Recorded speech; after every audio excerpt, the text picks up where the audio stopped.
Hey, So Maddie, I got to cut you off 1 second. Believe it or not, live streaming here just died on us about 4 minutes ago and just reconnected. It came up with an error message that I didn't have. So oh real really? quickly, let's just catch up the people on YouTube and on Facebook Live.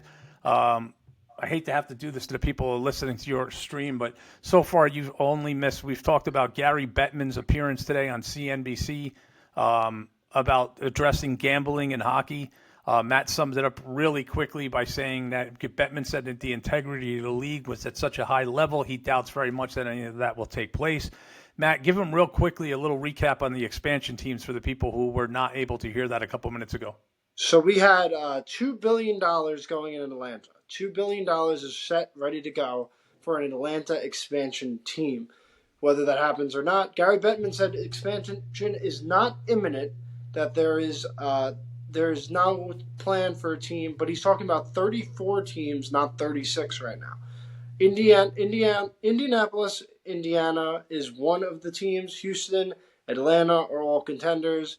No Kansas City was mentioned. No Quebec was mentioned. No Arizona was mentioned. So that's what we have thus far. And we just kind of recapped a little bit.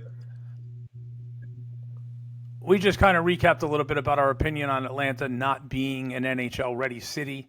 We kind of talked a little bit about that. Indianapolis, known for being the home of Gretzky and the Indianapolis Ice from the old WHA.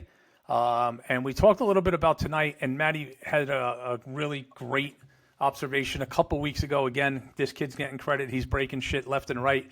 About the officiating on the nights where all 16 games are being played and how watered down the officiating is. And in tonight's Ranger Hurricane, what a great example of poor officiating. Just out. And listen, I'm not saying this because I'm a Ranger fan. There's been some calls in this game that just have people's heads scratching right now. And I'm not the only one. When you got people like Brian Boyle and Dave Maloney and other experts agreeing with everything right now that we're saying, it's a little watered down, and it's not really the best for the league right now. And we also discussed, and this will be the last recap, about the expansion. Maddie, named 4 teams and 4 cities, and that would equal 16 goaltending prospects and NHL-ready goaltenders to be ready for expansion. That would mean 32 defensemen would have to be found. And then you're talking 20 forwards to each camp would be another group of 80 to 100 forwards just to go to training camp. Where are they going to get these players? It's just not going to happen. It's just too much. People that are going to skip college. They're going to skip college, and the AHL guys, KHL guys, it's just not happening. It's just not happening with the league. And you see teams already struggling. You see save percentage right now. I've done a couple of videos on my YouTube, guys, that save percentage for the first time in 30 years is sub 900. If you know, across the board. Save percentage is sub 900. So if you have a good goalie, you got to keep that goalie. What do you think is going to happen when you have, AHL defensemen, AHL goaltenders, and you still have the same high-level skill as you have the Bedards, the Celebrinis in the world, and, whatnot. And real quick about Celebrini, not to get off topic, his 13-year-old brother in 30 games has 83 points. He has and only 83. Points. Like, the guy's struggling, too. I know, clearly. He's not as good as the older bro, but, we've talked a lot about the future of hockey, and let me tell you, if you're a hockey fan right now, I lived this, guys, okay? I'm old. I'm 55 years old. I'm not ashamed to say. I lived Gretzky's first NHL game. I lived through Messier. I lived through getting to see the end of Lafleur. I got to watch Bossy. I got to watch Ron Duguay, who's a Ranger, when he was lighting up the net.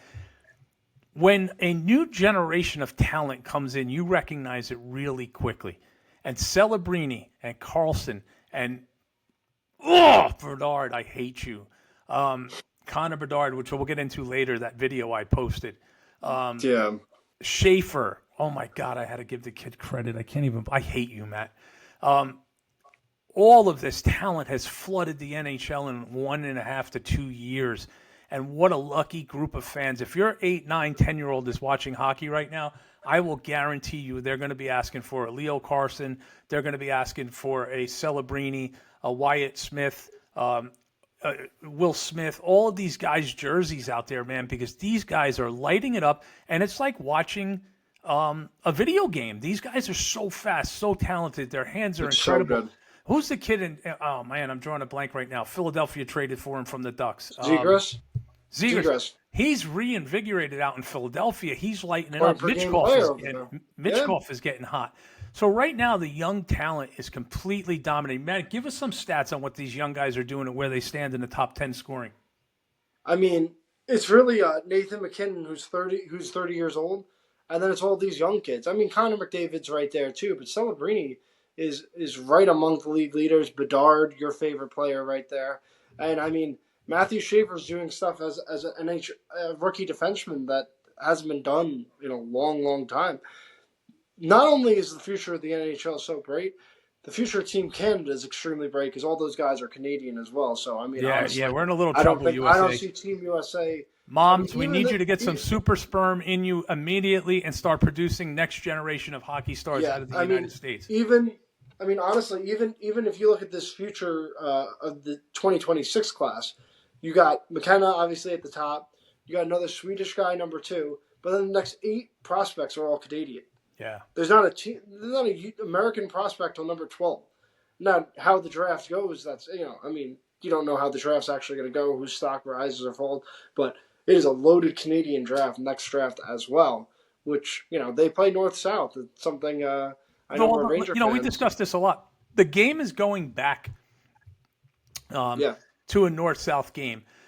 Thank God. Dazzle, Bedard, Carlson, and I'll throw Celebrini in there. They could still do what, and McDavid, obviously. McJesus is incredible. I will never unsee that backhanded goal he scored a couple games ago. But the talent level with them is at a different level than most guys. But your second, third, and fourth line guys now are almost forced to have to play north-south again. The rinks are not getting bigger. There's no way to expand NHL rinks. Back in the 70s in the 80s when they agreed on dimensions, most of the dimensions were maxed out for some of these buildings. And the only way to put a bigger ice surface in would be a renovation or a new building. And that's not happening. So the players have gone from, I think we did this on the Instigator show. The 70s, the average height was 5'9". The 80s, it was 6'1". The 90s, it was 6'2". And now we're looking at 6'3" to 6'5" as a regular hockey player. I mean, look at the Rangers organization right now. You have Rempe, you have Rubrek, you have Edstrom, and you have Chernobyl. And every one of them is 6'5" or 6'6" to 6'9". Tampa Bay's drafting a kid down there at 6'9". Somebody just signed, and was it Washington, just signed the first 7-foot hockey player to an ECHL contract? The guy was legit 7'1". I mean, the size of these guys is ridiculous. Yeah, honestly, the league is getting so big right now, and we honestly, you have to adjust with the league as things go. And to be 100% honest with you, I think it's not only they're getting bigger, they're getting faster too. So I mean, you got guys who are bigger, faster, stronger, north, south, and it's exciting to watch. It's really Did you ever watch that documentary, Matt? Bigger, Stronger, Faster? Yeah. My friend of mine wrote that. He's a pro wrestler. If you haven't watched it, it's a little dated now, folks, but go watch this documentary called Bigger, Stronger, Faster, and just look at the stuff that's going into our food and size and hormones and the difference it's making in people's bodies and steroids. And it's just a fascinating documentary. But, Maddie, let's talk a little bit about can I tell the full Bedard story? Can I just get it off my chest and tell people why? Yeah. I took a lot of hate mail on this subject from people on Facebook and on TikTok. Okay, guys, so let me tell you this. I joke around, I have a show, but I seriously covered the draft 2 years ago for a major corporation. I had passes. I'm not going to get into who it was because I no longer work there and I don't want to give them any publicity. But I also was the first person to ever interview Gabe Perreault. I have some stuff I just found with Mitch Mariner, actually, which I'm going to put out, a little, quick 3-4 question interview I did with him. And it's pretty, I had a great draft for myself. Breaking into the business, it was great. So here we go. The autograph hounds were out in full force. When I mean they were stalking Bedard's hotel with, and I'm not exaggerating, UPS size trucks full of pre-made Blackhawk jerseys, numbers, junior jerseys. One guy I saw running around the street with like 24 sticks in his hand, just running, trying to get Bedard to sign as many as he could. And I understand the kid was overwhelmed. And by far, no one should have to go through that. But here's what got me angry. So the NHL 2K was holding their World Championship game, their video game for PlayStation, and it was being held outside. Now, the draft in Nashville, it was 100 degrees plus humidity. At one point, it reached 115 on the ground outside where they were playing this game. So nobody stayed outside to watch the game. And it was between Bedard and a fan who won the chance to play Bedard in the game. And then Bedard ended up playing against Maddie, help me out here. The kid from Columbus. What's his name? Not Chinakhov. Out of Michigan. Fabrini? Nah, I can't think of. I can't. It doesn't make a difference. He ended up going third in the draft. He was playing. The two of them were playing for the World Championship, and there was nobody outside to watch. So Bob Daly from the NHL, Bill Daly from the NHL, asked a bunch of interns to go inside and get kids and tell them to come outside. They were going to get a 2K water bottle, a puck, and an autograph from Bedard when the game was over because they needed footage for NHL Network. So they put these kids in this little courtyard on the blacktop with like a 70 to 100-inch screen that they were playing the game on, and the kids were watching. And the game's not short. It's like a 40-minute game to play a full game. One kid passed out. Another kid had to go back inside from heat exhaustion. Parents were getting upset because it was so darn hot, and the game just seemed like it never was going to end, and it finally ended. And the kids were all standing there, and I'm not exaggerating, Maddie. They're standing there holding their little hockey pucks just like this in a line. And they're all just standing there. And Daly says, "Where's Bedard?" And everyone looks around, and the guy from NHL 2K goes, "He jumped out the back window of the trailer and got in a car." He left those kids, knowing he was supposed to sign for those kids.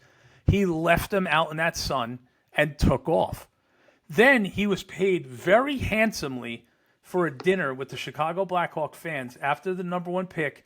People paid $500 for a private meet and greet with him. I don't know how many. I believe it was the first 100 fans were let in, but they paid a large sum of money to get an autograph and a picture with him in a building across the street from the Bridgestone Arena.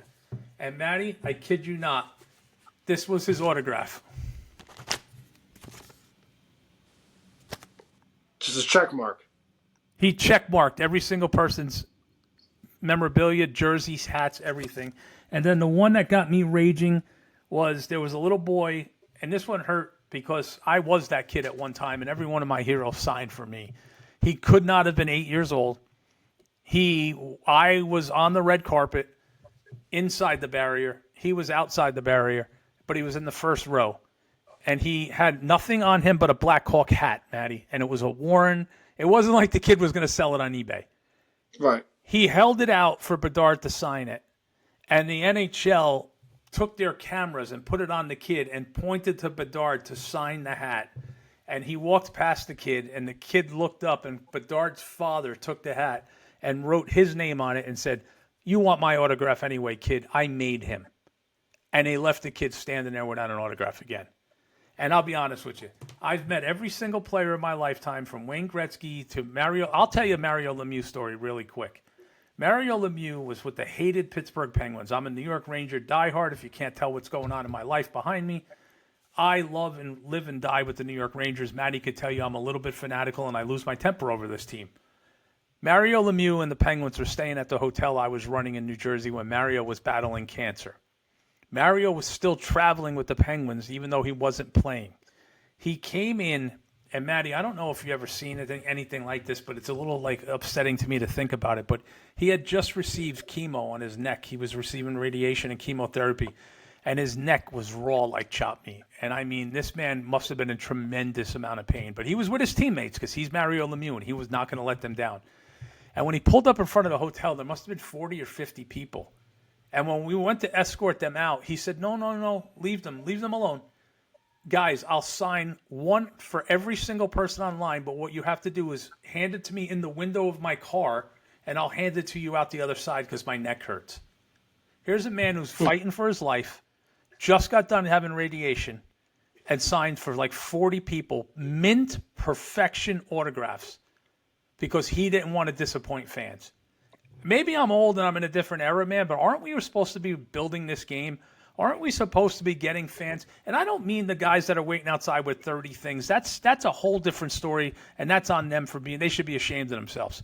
But as far as just giving an autograph to a fan of one or two little kids, or even that guy with that magazine where he's like begging for him to sign it, and he even said, hey, I'll put my own name on it. You can customize it. And he refused, and then he took his pen and just ruined the guy's magazine. I don't know. I think the kid's got a bad attitude, and I'm sick of it already. Yeah, I mean, listen, your whole point, you want to grow the league. You want to grow the league, and Bedard, honestly, listen, I've never been famous. I have never been the kind of guy that, people want my autograph, people follow me, this and that. But, when it's one guy privately, this and that, I don't see why not.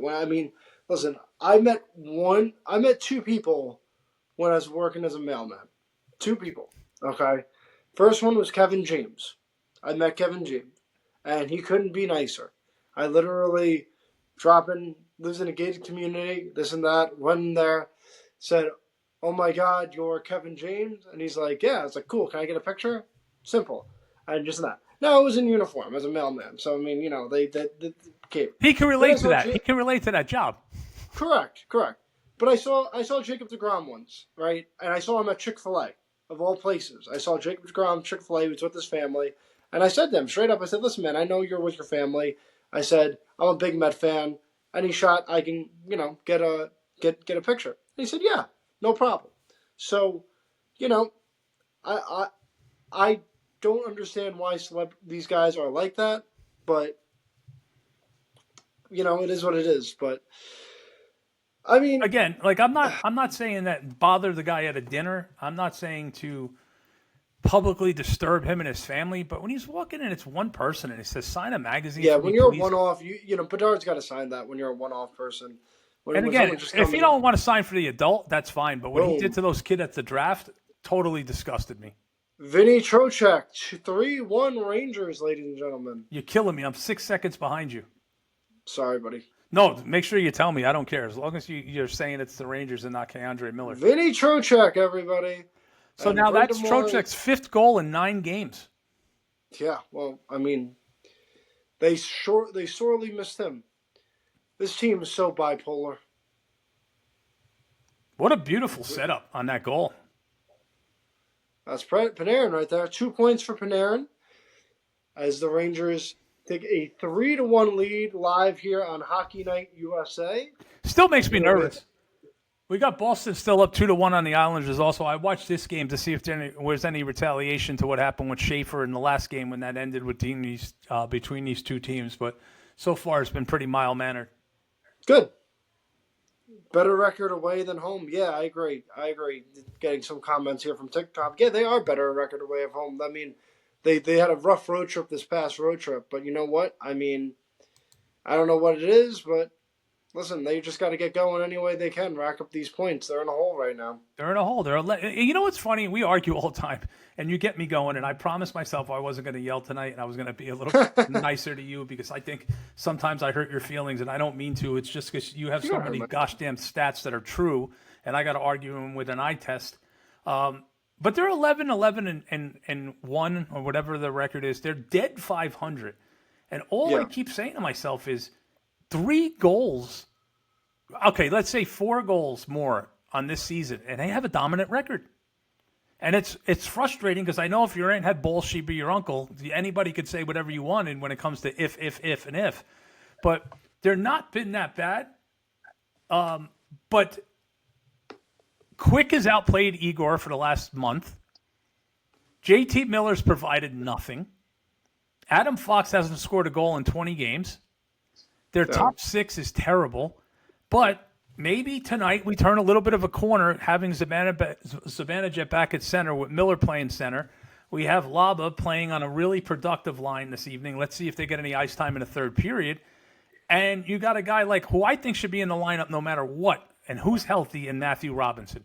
Robinson's just a big body, as Kotze likes to say, a big-ass defenseman, and he can match up with a lot of these big forwards. He's not shy about hitting, but I mentioned this before. He throws the puck at the net every chance he gets. That's what you need. Never a bad play to throw it on the net. And you didn't mention Brent Berard. Brent Berard's got to play every night. I'm sorry. He can play top six. He can play bottom six. You can slot him in anywhere. He plays hard. He should have made the team at a camp, quite frankly. I understand why he didn't. But that's don't want to dive too much into the Rangers here. Let's go into a little bit of trade rumors here.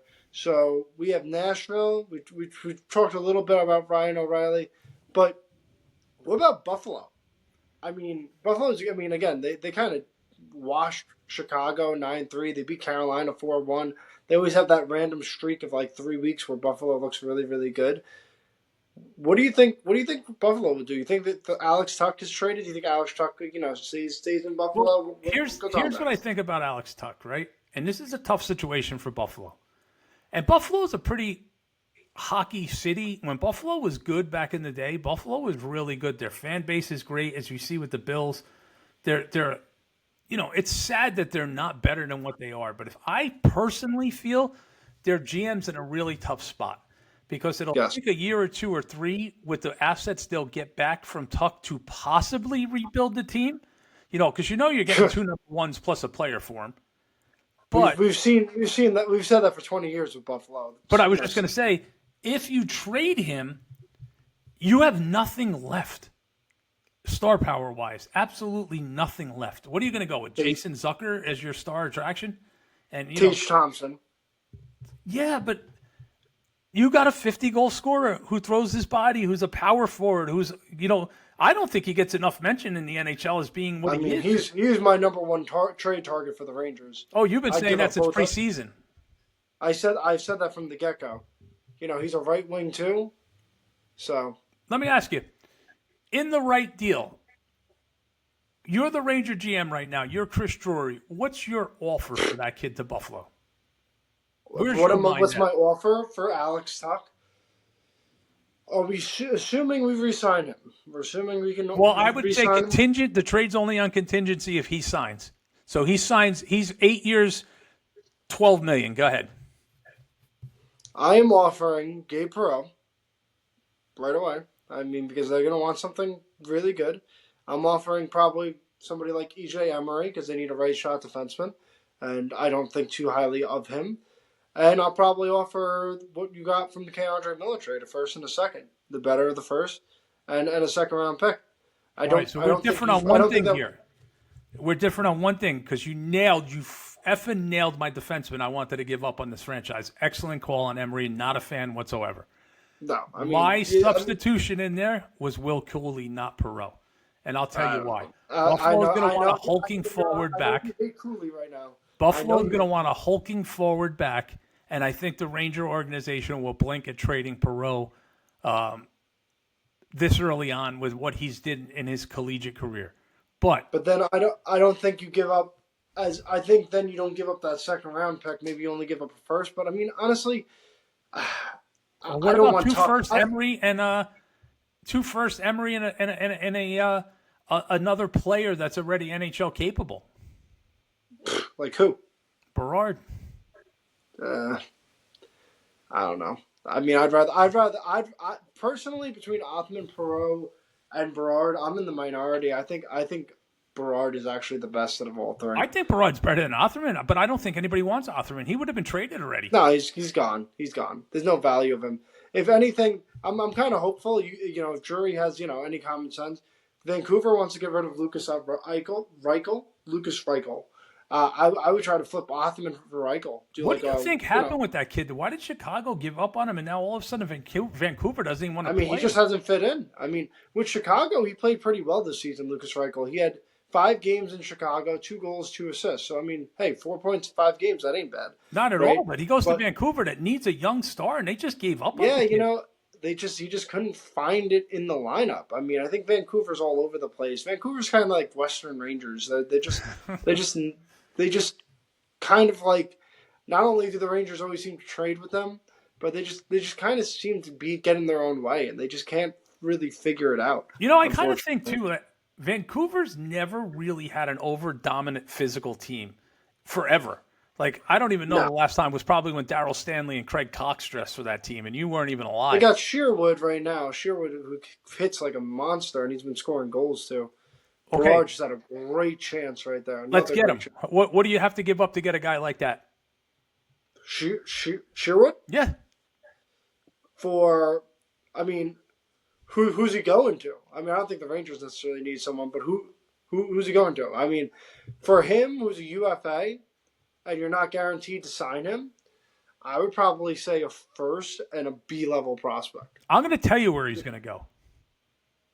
He's going to go to the Tampa? Philadelphia Flyers. That'd be interesting. He's going to go to You the think Flyers. Philly? They're You going to think? pick. The Flyers have the most intel on that organization because you got to remember their head coach and their assistant coach came from that organization. Right. Tocchet knows hockey. I don't like Rick Tocchet as a player because he was never a Ranger, but he's a damn pretty good coach, and he plays a certain style, and that style wins hockey games. He's not afraid of a north-south hockey team. And if you look at what he's done to players like Michkov down there, he's got even Mitchie playing north-south hockey. That dangling and all of that crap is 50% of that's gone already on that kid's game. But if anyone's going to get a guy like Sherwood who has the intel and would know what it would take, it would be Rick Tocchet and the Flyers. And I'm going to say this. The Flyers are one or two good players away from being very serious in that division. I mean, Flyers on the way up. They got the coaching. That Zegras trade really helped them turn around. They figure out the goaltending, they'd be good. Yeah, You know? Flyers haven't had a real goaltender since Hextall. It's a shame. Yeah. How long does that go? How long are we going back there? You know, it's just certain organizations are blessed. Like, we don't really appreciate what we've had when it goes from Eddie Jocham and Gilles Villemure to John Davison to John Van Beesbrook, Mike Richter, Henrik Lundqvist, and Igor Shesterkin. I mean, every one of those guys is Hall of Fame quality. Every single one of them. Even Gilles Villemure. Calm down with Igor being Hall of Fame quality. He's nowhere close to that right now. Maybe he'll get there, but he's not. I don't think he's Hall of Fame quality. Listen, the guy's had a brilliant career. He had an off-season. He's had a good career. A good career. Brilliant is a little bit of a stretch. I think he's won a Vezina already. He won one Vezina, and he hasn't been a finalist since. I mean, yeah, but man, the team's been terrible in front of him too. I mean, we're not going to get into this debate because I know you're pro Lundqvist and you think I'm not. I just mentioned Lundqvist as being a Hall of Fame, a great goaltender. I'm just saying the lineage of Ranger goaltending is second to none. But some teams don't get that. Now the Rangers, I'm sure, would have traded. Benoit Allaire has been the best goaltending coach in the league, and it's not really even close. And unfortunately, retired, but. I mean, still, that legacy kind of lives on with the Rangers and the goaltending and whatnot like that. Would you trade right now? Would you say if the Rangers – man, this is a hypothetical, but this is a question I got to formulate right. If the Rangers were able to get Levi and Tuck and Buffalo came to you today and said, we'll give you Levi and we'll give you Tuck, you have to give us Igor Shesterkin. Do you make that trade? Absolutely. Absolutely. I would. Straight up, buy. Free up cap space, whatnot like that, I would. Now, what's his no trade? Is it a full kick in after this season? I believe so. I think it's full kicker from the get-go. Full no move. Not even no trade, no move. I don't think he'd ever waive it, but I don't think he'll waive it either. I don't think he'll ever leave New York.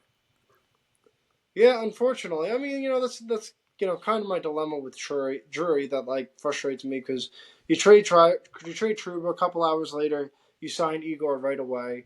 Igor, who was having a rough season last year, he said no to 8 for 88 at 11 mil, and he wasn't having as good of a season. And then you caved into him and gave him more money, and I just, I'm just now. Look at this team, Matty. We get on him for the Igor contract, right? But look at what happened this week with Parsonen. Why was he forced to give this kid an extension? Why did he give Brogan such a big extension? Why every single Ben Harper? Listen, Ben Harper, who I thought played fantastic on the side of Schneider in the playoffs, knocked Corey Perry on his ass. He gave him an extension. Like the minute anybody comes to this team, he just hands out contracts like if they're Easter eggs. But it's not even that. You want to know what's the funniest thing is the second after Sullivan got hired, guess what we did? What did we do right after Sullivan got hired? We signed Parson. That's the first thing we did. The first thing that we did after I think Sullivan the got kid got hired short-ended day today. of. I'll be honest with you because I think he's outplayed Connor Sheary so far this year, and I'm not a big Parsons fan. Don't get me wrong. I'm not saying the kid is the second coming of anything, but he played physical. He has 2 goals in the limited number of games he's played. He's got 4 points. He's got 1 point less than Connor Sheary and 200% more goals. Enough Yeah. said. I mean, yeah, I'm not a big fan of him either way, but you know what? I mean, Parsonen I would have him in the lineup over Connor Sheary. I'd have him in the lineup over Johnny Brodzinski either. I'm not a big Johnny Brodzinski fan. I know he can score a little bit, All right. but at the end of the day, I don't We know. didn't know each other at all, but Johnny Brzezinski was my Connor Sheary of last year. I buried that poor guy.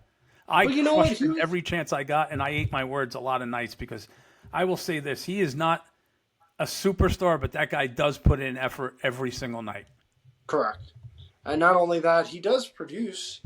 He does, he will produce, but I mean, there's just, there's no ceiling. He got an extension too. Yeah.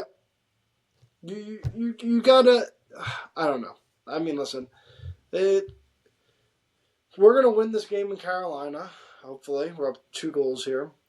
What's the only defenseman to play for the Rangers, Hurricanes, and Whalers? Malik Malik, maybe? That's the Cadillac trivia question. Yeah, I don't know. I was It's thinking. not Kotze No, Kotze never played for the Hurricanes. Well, the Hurricanes and the Whalers are one organization. Remember that. It was Malik. Malik Malik, yep. Yeah. 20th anniversary of his between the legs goal tonight at Madison Square Garden in the shootout. Unbelievable. I was at that game. It was one of the last games I ever went to. Huh. But, I mean, hey, we got 10 minutes here. If we can hold on to this one, build a little momentum. This weekend's tough, though. This weekend's real tough. Give us the rundown. What do you see? Tell us what you see for the weekend.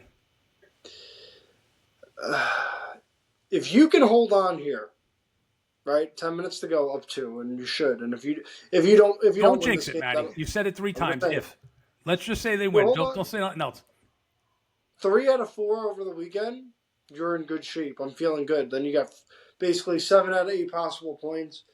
You got Tampa. Tampa's playing really well right now, but you played them well a couple weeks ago when you went down there. But Tampa Bay is dressing a very big physical team the last couple of weeks, and it's you're missing Rempe, honestly.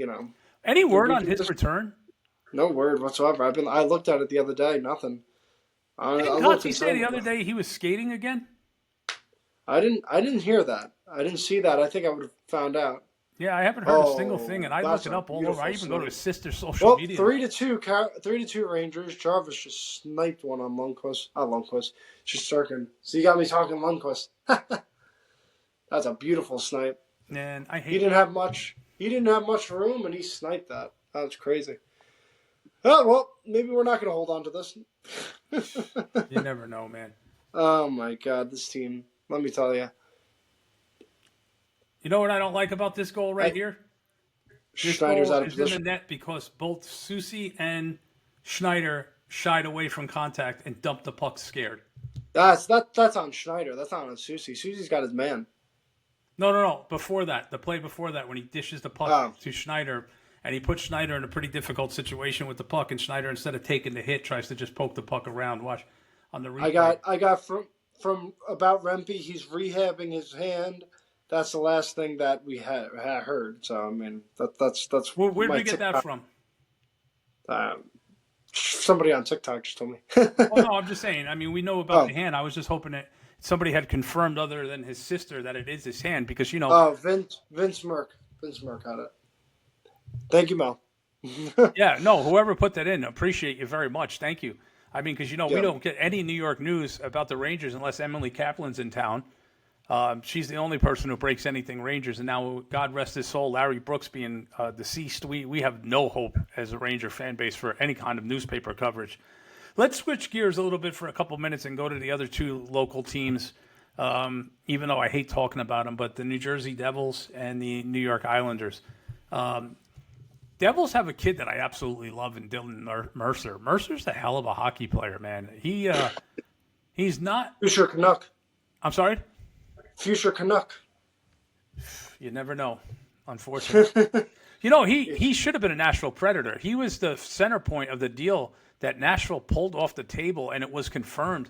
It was him, Foote, a number 1, a number 2, and another player in juniors from the Devils for Saros. And the actual Nashville Predator front office pulled that deal off the table. That's crazy. You would have Darcy Mercer. Well, that's why the Preds are a poverty franchise outside that cup run that they had. Well, but, Barry Trotz also traded Askarov and decided to extend Saros, which was a major, major mistake. And anybody could be a Monday night quarterback. But let me tell you something. I was all over that. I said this kid Askarov broke every record Igor had in Russia. He's super talented. He's a personality. Did you ever see when he won a shootout in the minors? He'd pull the net down on him and bench press the net and get up and skate with his teammates. Like, he was just a personality. And when a goalie's kooky, he's usually pretty good. That's funny. But back to your point about you were talking about Mercer with New Jersey. New Jersey's been playing real well, and then obviously the Jack Hughes injury sets them back. That's kind of the story of New Jersey. They always seem to get hurt and whatnot. I thought New Jersey was the best team in the Metro. I mean, I don't think Carolina was the top team in the Metro. The Islanders are the most fun team to watch in the Metro. I know you're gonna hate me on that, but no, the Islanders. When I'm being serious, and I'm not just yelling because I hate the team, they're a pretty damn good hockey team to watch, you know. And I'll be honest with you, I found myself watching them more because of this kid. Yeah, but they play together, don't they? The Islanders. They seem to always have each other's back. I mean, I don't see that as much with the Rangers. I see Brett Berard getting nailed in the corner. And I don't see anybody sticking up for him. Yeah, well, we said that for many years with this organization. That's not new. That's a Ranger way. The Rangers kind of really don't play. I don't know. It's kind of weird. Even with Rempe, like there was a couple incidences where I feel like Rempe went out and gave his face up for the team, and like literally it didn't look like they got any spark from it. You know, it's kind of weird with the Rangers. This group of millionaires is just lazy, but I want to get off of them and just keep talking about the Devils. I think the Devils are really, really, unfortunately for us, a good hockey team. I think they match up well with size. I think they match up well. I don't think many teams could score with that team. Or if you get into a shootout with them, they can win a shootout. And if their goaltending's on, they can win a 2-1 game, which is pretty good in this NHL. Yeah, no, they got the most complete team. If Markstrom's on, they're good. But I mean, they have a tough stretch of 11 games in 19 days with Jack Hughes being hurt. That team was not the same last year when Jack Hughes got hurt. Fuck. Sorry. Nope, didn't go in. Just made me very nervous. Sorry. One thing that I wanted to say was the condensed schedule this year has really resulted in a lot of injuries and a lot of day-to-day people missing day-to-day. Yep. So not like long-term injury. Now look at this. Here's the Ranger getting poked, right? You letting Igor get hit. Trocheck's the only guy that comes in and does anything about it. You know, we got our $50 million defenseman standing there, and nobody does a thing about it, and Trocheck has got to come in and pull the guy away from the net and just say, yeah, two $50 million defensemen in there. And Fox and Gavrikov right there. I don't get it. But where's the slash on that play? Because that's a hell of a lot more than what Laba did in the first period. Laba and Berard playing real good tonight. Yeah, Nick, I agree. I mean, listen, finally Berard's getting some time in this lineup. I've been banging on the drum with this. Ricky over here at Hockey World Order, he's a great follow if you haven't.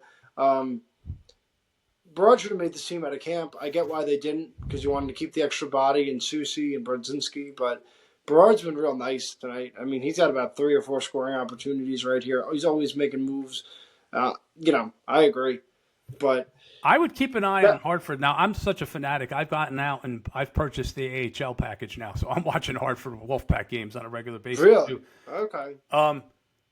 I'd like to see Rubrick get a couple games in this season. I'm not saying as a regular call-up, but I'd like to see kind of like when they did with Chernobyl, where they brought him up for 2 games just to see what the kid had.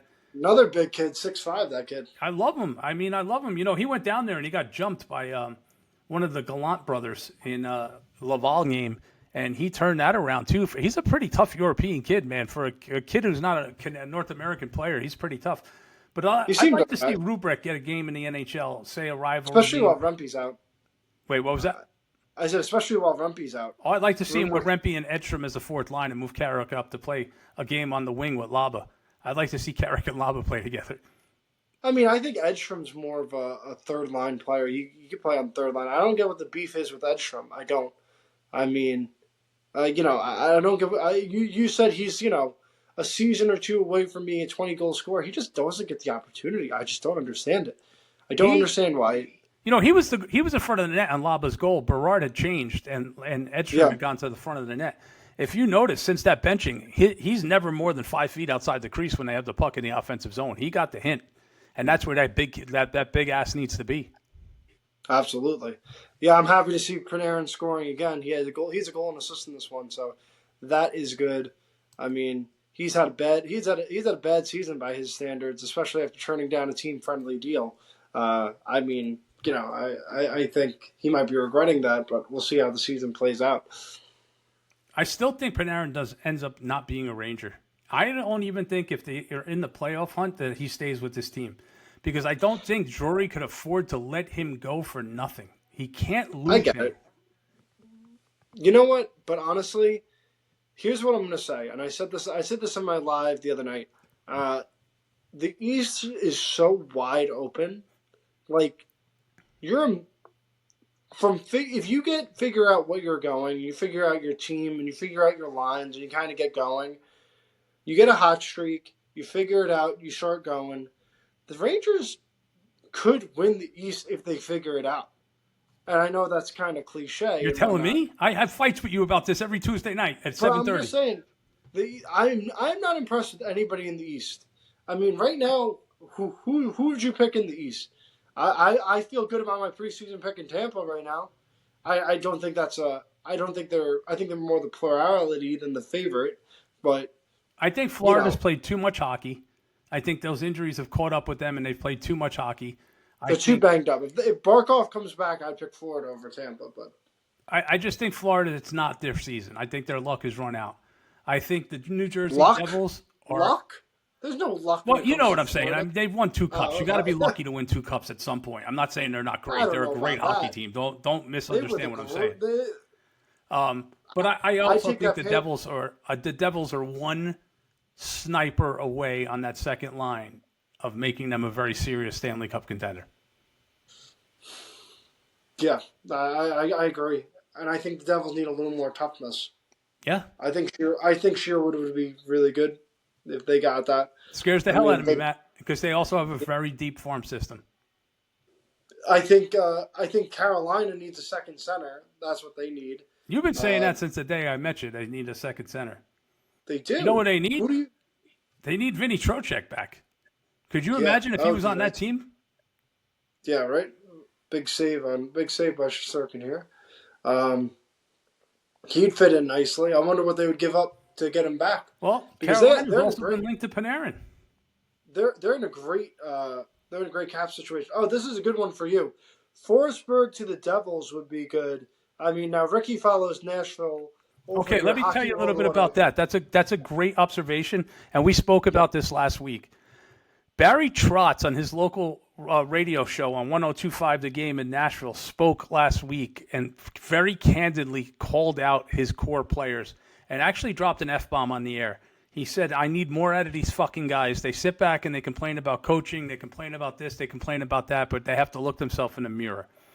And then a couple quotes came out, and one of them was he's already spoken to Stamkos, and they've agreed that if it doesn't straighten out, they will give him an opportunity to go play elsewhere. They've also had that conversation with O'Reilly, and a very, very, very subtle we need to have that conversation with Forsberg and Saros was leaked, which means I think he would honor them saying, I don't want to go anywhere. But I also think they're open to, hey, man, you're never going to win a cup here. Do you want to go try to get one? And that guy, Forsberg, if you don't watch him every night, you're missing out because he doesn't miss a shift. He's not the most physical guy in the world, but he's a big body. He's not afraid to get dirty. But he is a pain in the ass to play against, and he would be an amazing addition to that team, and that's dangerous. You're scaring me with that one. But I also think Carolina and Maddie's idea of Ryan O'Reilly going to Carolina would be freaking dangerous. So I got a good comment here. Some people have the audacity to say Nico Hischier is more physical than JT Miller. Nico Hischier, more physical than JT Miller. Thoughts? Well, I haven't heard that one at all myself, to be honest with you. But I'll be honest with you, I don't see JT Miller doing crap this year as far as physicality. Yeah, I think he's hurt. We both think he's hurt, honestly. No, JT I mean, Miller. we've been saying that for weeks now because he's not the JT Miller that played the end of the year last year. I mean, JT Miller's playing like Capo Caco right now. He's an outside perimeter guy this year. I mean, he's not getting dirty. Yeah, I agree. Is Caco back yet? Yes, he's get back. I don't think he's doing much right now, but that's just how he was with the Rangers. By the way, guys, I am here for my TikTok people. This is Hockey World Order. Give him a follow on TikTok if you have not. Post great context. He's single-handedly is the reason that Connor Sheary is not playing today after his latest rant on that. So that'd be I'm the new consigliere to James Dolan, man. When I almost said Herb Brooks. When Larry Brooks passed away, it came out that he was meeting with James Dolan and having meetings and talking about what the team would need. So I've secretly filled that role right now. And I've been yelling at James Dolan. I don't know if he's listening to me because he can't hear me over his guitar, but I'm definitely screaming in his ear. I got Edstrom back in the lineup. I got us a couple goals. I got Sherry benched. And Maddie's idea is going to be my next one I rant about tomorrow. So look forward to me tomorrow on TikTok ranting about Alexei Lafreniere playing on the wrong side of the damn ice. I'm going to save that rant for tomorrow. Maddie, tell them where you can find us. Let's wrap this up tonight. We did a good solid hour, and let's get our asses back in here on either Saturday or Sunday and do a weekend recap after the 16 games on Friday night. I am at Lips94 on TikTok, Facebook, Instagram, and YouTube. My TikTok people, thank you very much. He's Hockey World Order. Give him a follow. TikTok, YouTube, Twitter, Facebook as well, right? I think so. I think I got everything. My ex is Ricky Otazu 16. My name's on the bottom. It's a little difficult to spell, Otazu. I am at the Hockey World Order on TikTok, and my Facebook is obviously my name. I accept all friend requests and follows. Islanders just dropped a 3-1 loss to the Boston Bruins, so Boston is now 8-4 in their last 12. The Islanders are 8-5 in their last 13. But we're going to wrap it up and talk on Saturday or Sunday. I'm going to leave that up to Matty. He has a family and some little children, so we're going to not, inconvenience him on a holiday weekend. But you will see us again. All righty, guys. Thank you so much. I want to wish everybody a happy Thanksgiving, happy and healthy, and enjoy, okay? Good night, guys. Good night.